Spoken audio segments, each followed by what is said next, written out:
जय हिंद साथियों। मैं आर के स्वामी आप सभी का स्वामी क्लासेस फाजिलका में स्वागत करता हूं। साथियों, आज की जो क्लास है मिश्रित प्रश्नमाला सीरीज की 16वीं क्लास रहेगी और आज की इस क्लास में हम हिंदी साहित्य और व्याकरण से संबंधित बहुत ही महत्वपूर्ण प्रश्नों का अध्ययन करेंगे जो कि अक्सर परीक्षा में पूछे ही जाते हैं। साथियों, इस क्लास में आपको बहुत कुछ नया सीखने को मिलेगा, इसलिए वीडियो के अंत तक जुड़े रहें। वीडियो को लाइक और शेयर अवश्य करें। अगर आप हमारे YouTube चैनल पर नए हो तो चैनल को सब्सक्राइब करें, बेल आइकन को अवश्य दबाएं ताकि आप तक नई क्लास का नोटिफिकेशन पहुंच सके। वीडियो से संबंधित PDF प्राप्त करने के लिए आप हमारे टेलीग्राम चैनल को भी ज्वाइन करें, जहां पर आपको सभी वीडियो से संबंधित PDF प्राप्त हो जाएगी। तो शुरू करते हैं आज की क्लास। देखते हैं पहला क्वेश्चन। क्वेश्चन नंबर 1, बिशलदेव रासो रचना किसकी है? ए विकल्प में है जगनिक जी, बी विकल्प में है चंद बरदाई जी, सी विकल्प में है नरपति नाहले जी और डी विकल्प में है दलपति जी। क्या उत्तर सही होना चाहिए? सभी साथी उत्तर देंगे। क्वेश्चन नंबर 1 का उत्तर जो साथी सी विकल्प को चुन रहे हैं बिल्कुल सही है, यानी कि यह रचना नरपति नाहले जी की मानी जाती है। आगे देखते हैं next question. Question number 2, Tulsidas ji की कौन सी रचना नहीं है? ए विकल्प में है विनय पत्रिका, बी विकल्प में है रामचंद्रिका, सी विकल्प में है रामचरितमानस और डी विकल्प में है बरवे रामायण। क्या उत्तर सही होना चाहिए?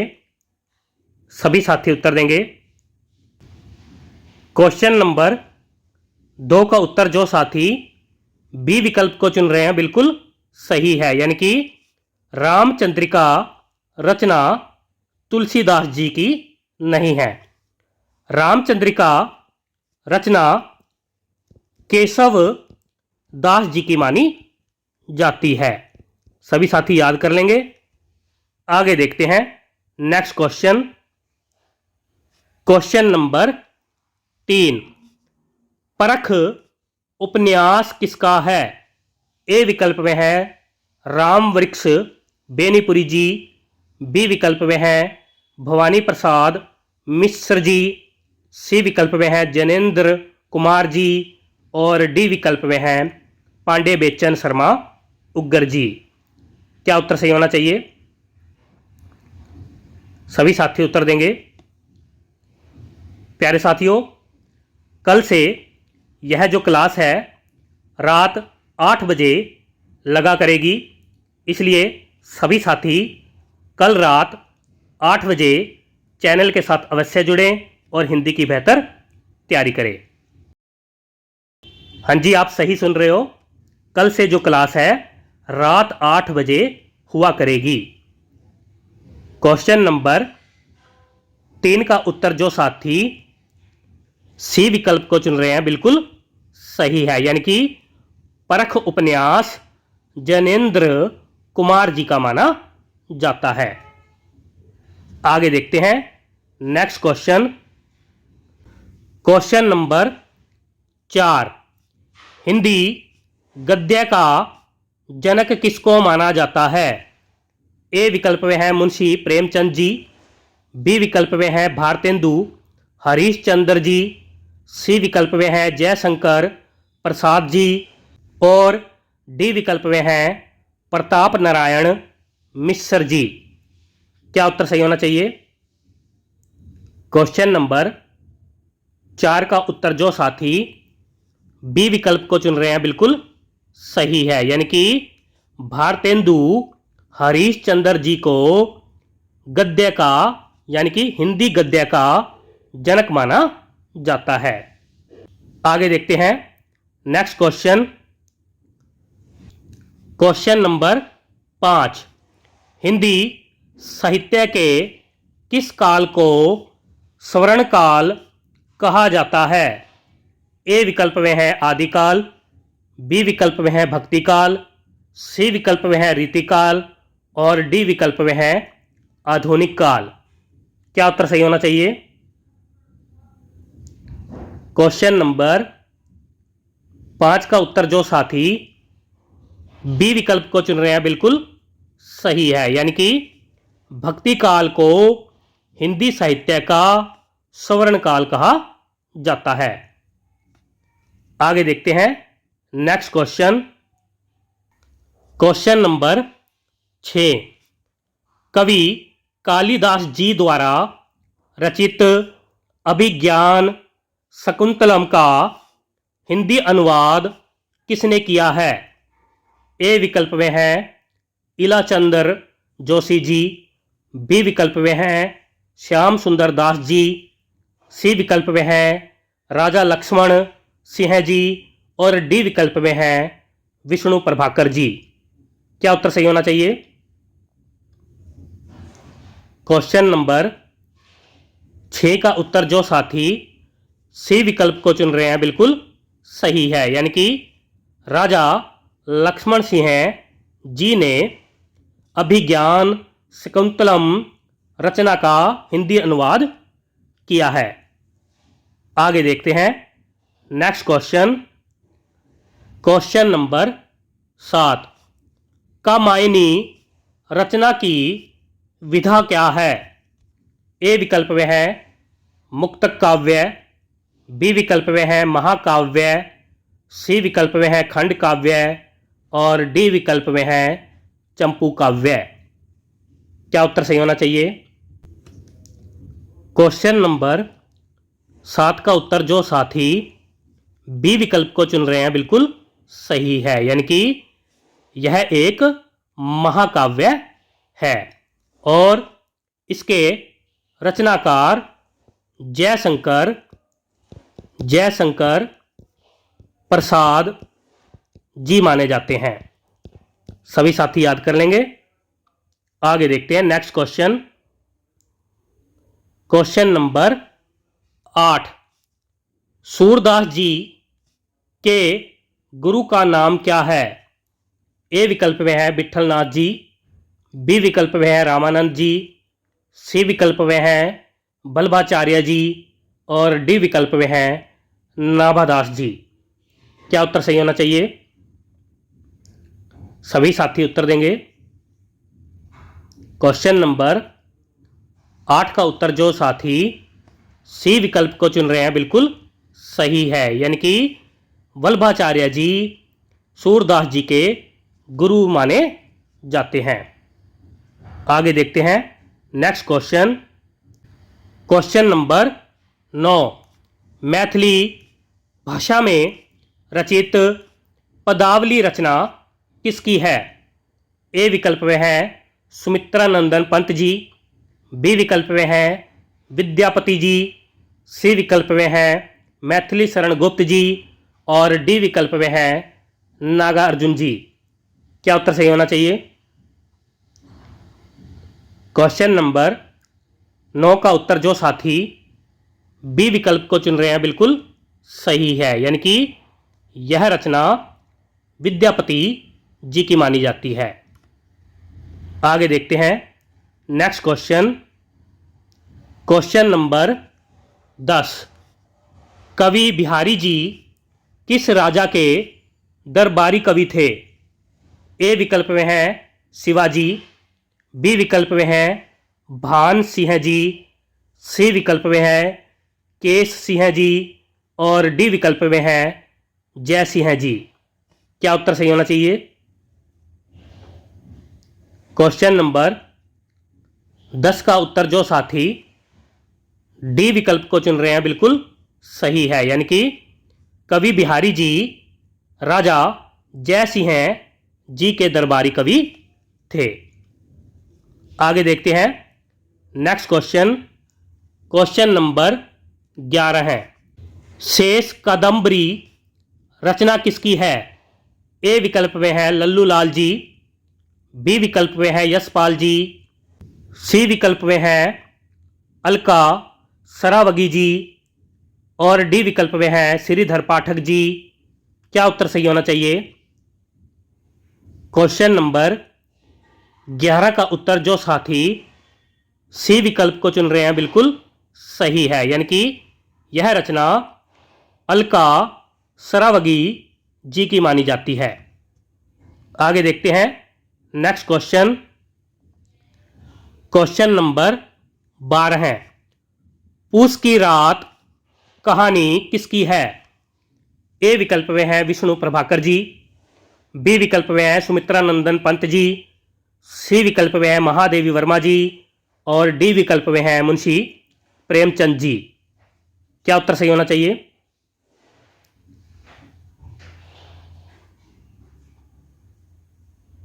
क्वेश्चन नंबर 12 का उत्तर जो साथी डी विकल्प को चुन रहे हैं बिल्कुल सही है, यानी कि यह रचना मुंशी प्रेमचंद जी की मानी जाती है। आगे देखते हैं नेक्स्ट क्वेश्चन। क्वेश्चन नंबर 13 है, राग दरबारी उपन्यास किसका है? ए विकल्प में है भारत भूषण अग्रवाल जी, बी विकल्प में है राजेंद्र यादव जी, सी विकल्प में है श्रीलाल शुक्ल जी और डी विकल्प में है विष्णु प्रभाकर जी। क्या उत्तर सही होना चाहिए? क्वेश्चन नंबर 13 का उत्तर जो साथी सी विकल्प को चुन रहे हैं बिल्कुल सही है, यानी कि यह उपन्यास श्रीलाल शुक्ल जी का माना जाता है। आगे देखते हैं नेक्स्ट क्वेश्चन। क्वेश्चन नंबर 14 है, कविता क्या है, निबंध किसका है?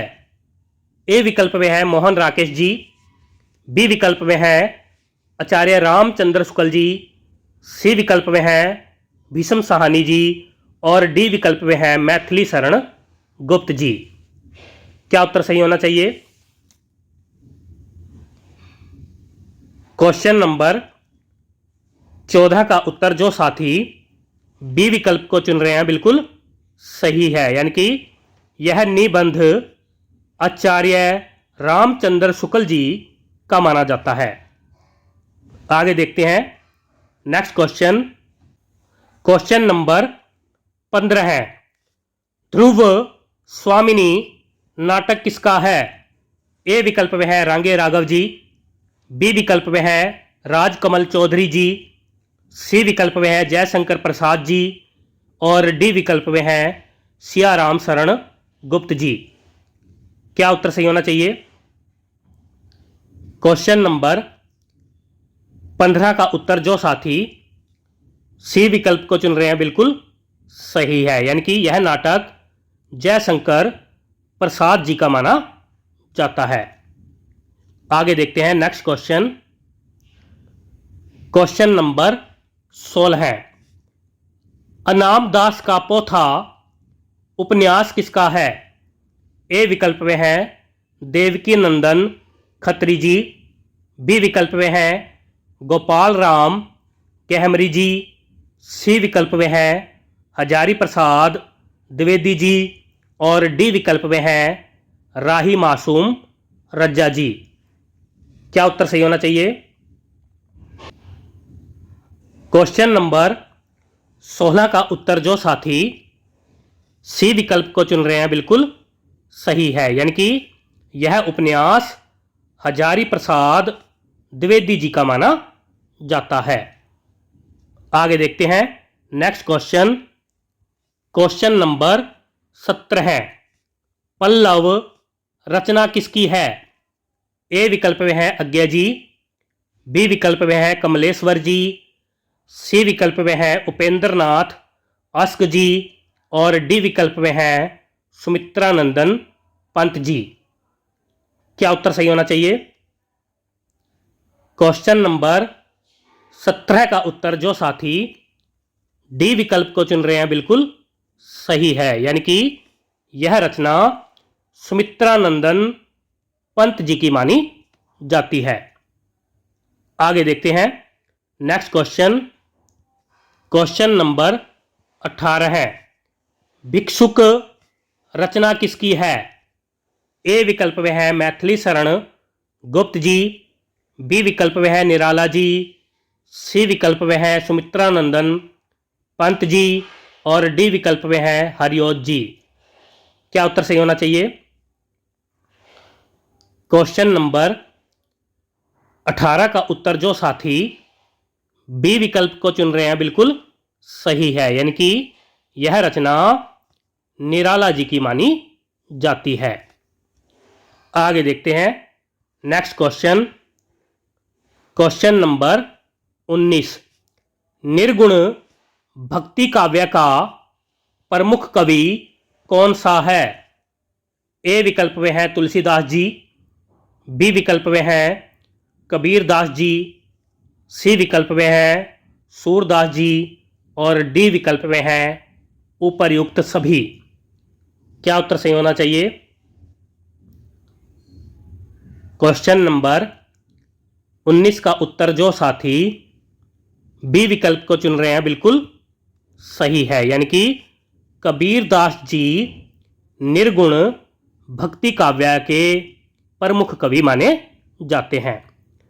तुलसीदास जी और सूरदास जी दोनों ही सगुण भक्ति काव्य के कवि माने जाते हैं। आगे देखते हैं नेक्स्ट क्वेश्चन। क्वेश्चन नंबर 20, तरनी तनुजा तट तमाल तरुवर बहुछाए, यह पंक्ति किस कवि की है? ए विकल्प में है मैथिली शरण गुप्त जी, बी विकल्प में है भारतेंदु हरीशचंद्र जी, सी विकल्प में है निराला जी और डी विकल्प में है जैनेन्द्र कुमार जी। क्या उत्तर सही होना चाहिए? बहुत ही महत्वपूर्ण पंक्ति है, अक्सर परीक्षा में पूछी ही जाती है। क्वेश्चन नंबर 20 का उत्तर जो साथी बी विकल्प को चुन रहे हैं बिल्कुल सही है, यानी कि यह पंक्ति भारतेंदु हरीशचंद्र जी की मानी जाती है। आगे देखते हैं नेक्स्ट क्वेश्चन। क्वेश्चन नंबर 21, किसी सीमित क्षेत्र में बोली जाने वाली स्थानीय भाषा को क्या कहते हैं? ए विकल्प में है राजभाषा, बी विकल्प में है बोली, सी विकल्प में है उपभाषा और डी विकल्प में है राष्ट्रीय भाषा। क्या उत्तर सही होना चाहिए? क्वेश्चन नंबर 21 का उत्तर जो साथी बी विकल्प को चुन रहे हैं बिल्कुल सही है, यानी कि किसी सीमित क्षेत्र में बोली जाने वाली स्थानीय भाषा को बोली कहा जाता है। सभी साथी याद कर लेंगे। आगे देखते हैं नेक्स्ट क्वेश्चन। क्वेश्चन नंबर 22, य वर्ण का उच्चारण स्थान क्या है? ए विकल्प में है कंठ्य, बी विकल्प में है ओष्ठ्य, सी विकल्प में है तालव्य और डी विकल्प में है दंत्य। क्या उत्तर सही होना चाहिए? क्वेश्चन नंबर 22 का उत्तर जो साथी सी विकल्प को चुन रहे हैं बिल्कुल सही है, यानी कि य वर्ण का उच्चारण स्थान तालव्य माना जाता है। आगे देखते हैं क्वेश्चन नंबर 23, अध्यक्ष शब्द में कौन सा उपसर्ग लगा है? ए विकल्प में है अध, बी विकल्प में है अधि, सी विकल्प में है अभी और डी विकल्प में है इनमें से कोई नहीं। क्या उत्तर सही होना चाहिए? क्वेश्चन नंबर 23 का उत्तर जो साथी बी विकल्प को चुन रहे हैं बिल्कुल सही है, यानी कि अध्यक्ष शब्द में अधि उपसर्ग लगा हुआ है। आगे देखते हैं नेक्स्ट क्वेश्चन। Question number 24।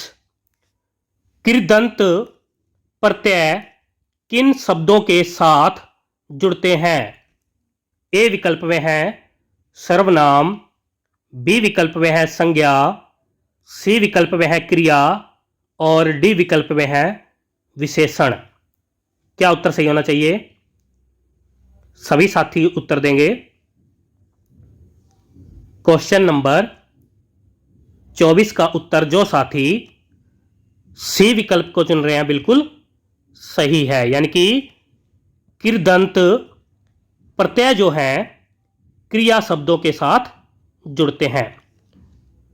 प्रत्यय जो है दो प्रकार के होते हैं, कृदंत प्रत्यय और तदित प्रत्यय।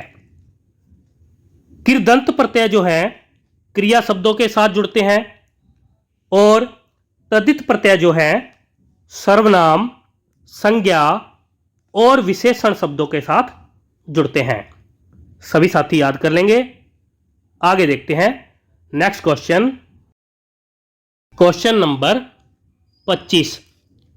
अमृत का पर्यायवाची शब्द कौन सा नहीं है?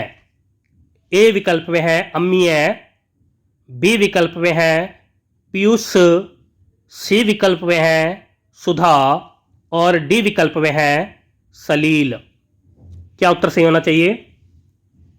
क्वेश्चन नंबर 25 का उत्तर जो साथी डी विकल्प को चुन रहे हैं बिल्कुल सही है, यानी कि सलील शब्द अमृत का पर्यायवाची नहीं है।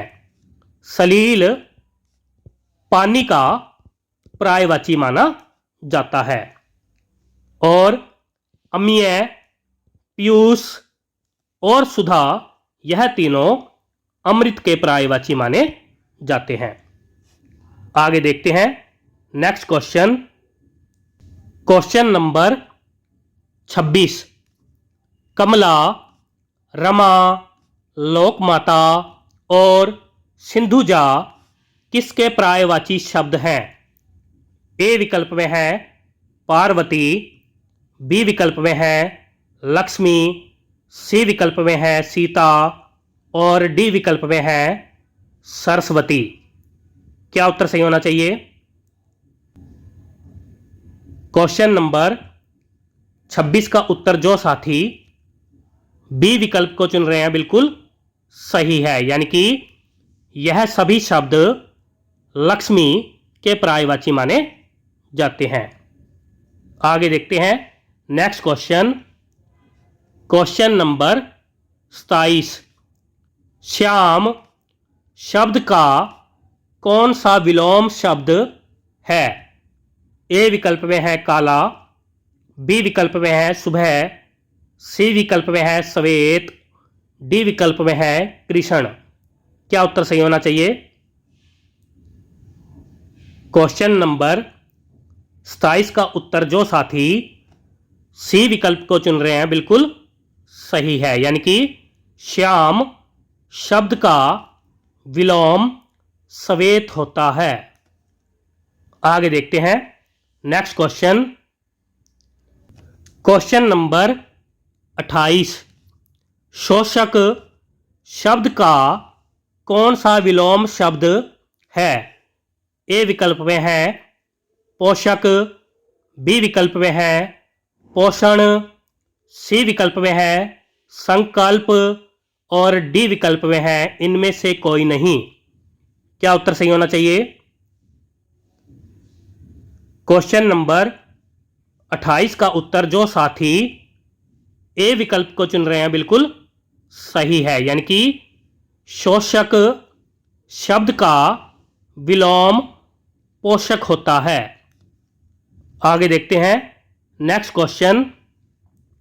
Question number 29। वामन का तद्भव शब्द क्या है?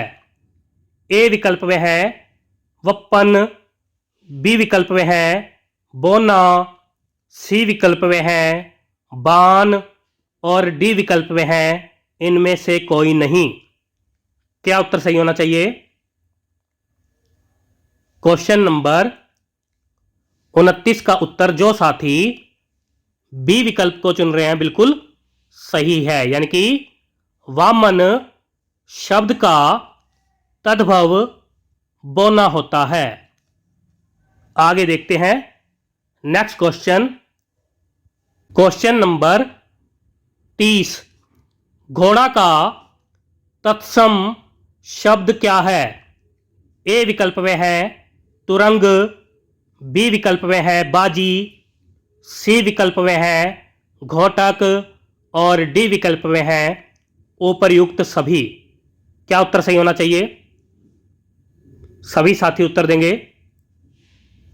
क्वेश्चन नंबर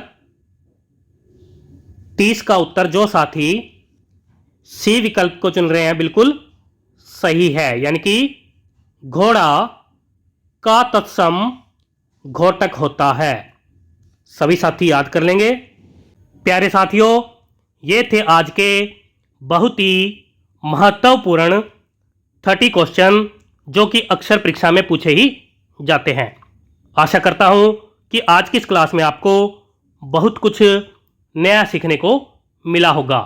इसी प्रकार से निरंतर अध्ययन करने के लिए चैनल को सब्सक्राइब करें, बेल आइकन को अवश्य दबाएं ताकि आप तक नई क्लास का नोटिफिकेशन पहुंच सके। वीडियो को ज़्यादा से ज़्यादा शेयर करें और लाइक करें। साथियों, कल से यह क्लास रोज़ रात 8 बजे हुआ करेगी, इसलिए सभी साथी कल से रोज़ 8 बजे चैनल के साथ जुड़ेंगे और हिंदी की बेहतर तैयारी करेंगे। मिलते हैं अगली क्लास में, तब तक के लिए जय हिंद।